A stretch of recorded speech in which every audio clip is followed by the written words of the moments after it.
everybody, this is Paul Cooper with this week's Nugget. We're going to talk about OBS, or Open Broadcast Software. It's the software that I use almost exclusively to record my videos, and it's absolutely completely free, and really they should charge a lot of money for it because it's awesome. A lot of people on YouTube and other streamers use it, and it's fairly easy.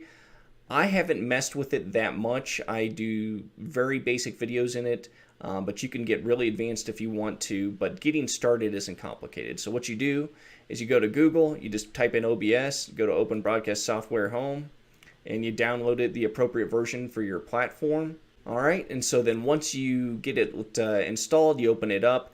This is the one that I currently am recording from. It's letting me have multiple instances going, so hopefully I can show you guys how to set it up.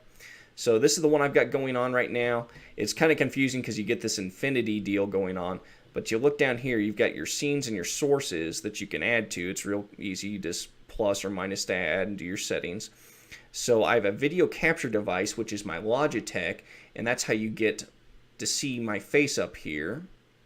And then my display capture is set up to display or to capture the display of my monitor. So that's how you get this here. That's how you get this. That's how in my other videos you get to see whatever I'm looking at on my desktop. And it's real easy to use. So like you can set all this up and then you can turn it off and on by just clicking the eye here. So now you're just seeing the video of me. I can click that back on. I can do this. And now you shouldn't be able to see me at all. You're just seeing my screen, and you're still getting my audio. And then if I wanted to, down here, I could click this and turn off my audio. There's a bunch of different ways to have audio.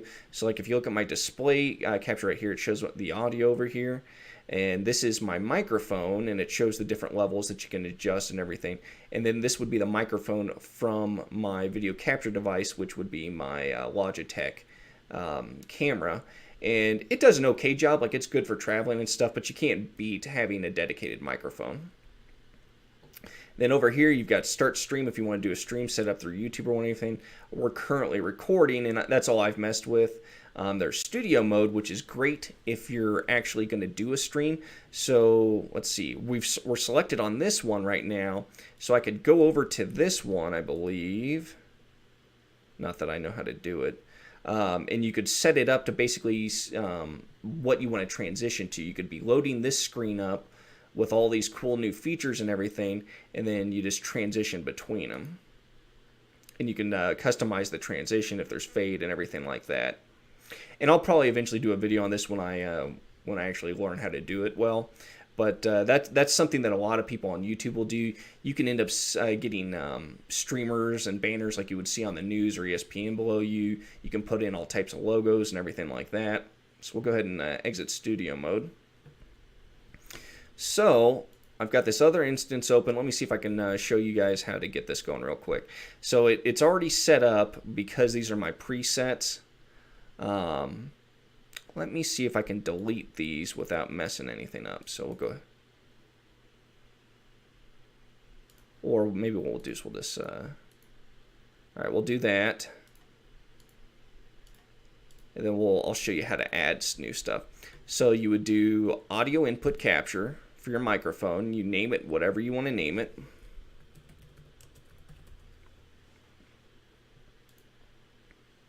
Then you get to select the different devices here.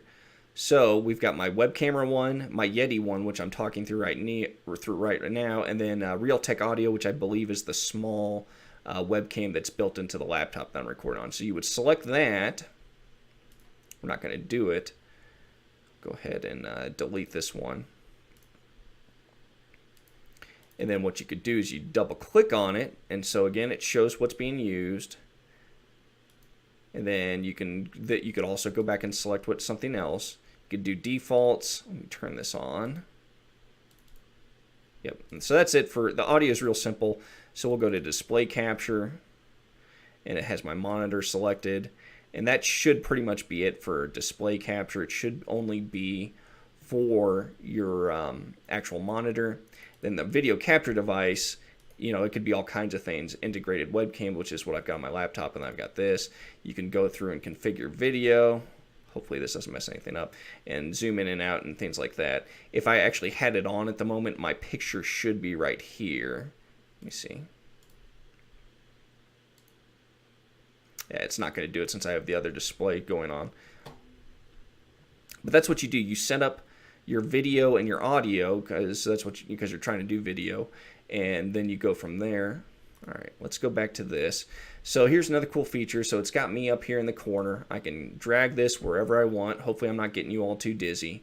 And you can make this as big or as small as you want.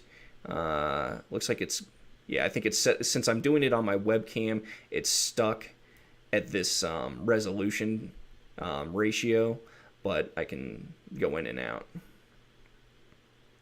And then depending on what type of editing software, you can adjust this to, like I usually do something small like this, but then I can make it bigger in my editing software. You can make it transparent. And if you see it right now, yeah, I'll go ahead and leave it like this. This is green screen. So I've just got my green screen, you know, set up behind me here on the frame. And then when I go into my editing software is where I can remove it. But there should be a way to actually remove the green screen now, so if you were streaming, people wouldn't be seeing it. All right, folks, so I think I remembered how to get chroma key to work here. So what we would do is we'd select our video capture device, go to filters, effects filters down here, and then here we go, chroma key. We'll do chroma key test. And there we go. It automatically chooses green, so you can kind of see a little bit of a halo around me. That should be removed, and you can adjust that. And then so here are the main types, colors that it has preset. It has green, blue, and magenta, and then you can do custom. And so whatever you decide to use, you need to make sure not to wear clothing of that color. So like I don't want to wear green, but I also have like this nice kind of aqua blue polo shirt. I probably don't want to wear that either, even though the background is green. And then it allows you to go through here and you can adjust it and however you want. So there we go.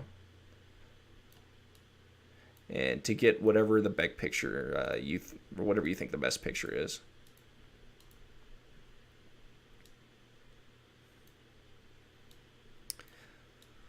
But I usually don't mess with this on here. I just go ahead and record it green, and then I go through my video editing after the fact. Now, if I start doing live streams and things like that, then I'll definitely need to go back and mess with it. Let's turn this off.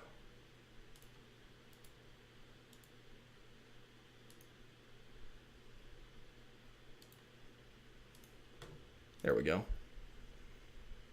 And so these are kind of the basic things that you can set up. You can set up different scenes that'll have different presets. You really can get very advanced with this if you want to.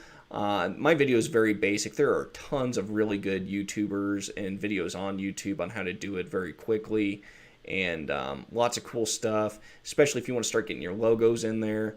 I'll probably, once I start doing some live streams, I'll probably definitely use this. A lot of people use Zoom and things like that, but I think this probably has more options. I think out of the box, Zoom's probably a little bit easier as far as wanting to do a bunch of different stuff, but this isn't that far behind it. And this is completely free, and honestly, I love it, folks. So I hope you give it a try. If you have any questions, reach out to me, or I'd probably just go straight on YouTube, and you'll probably get a better answer than I could give you. I appreciate your time, and I hope you all have a good week. Thank you.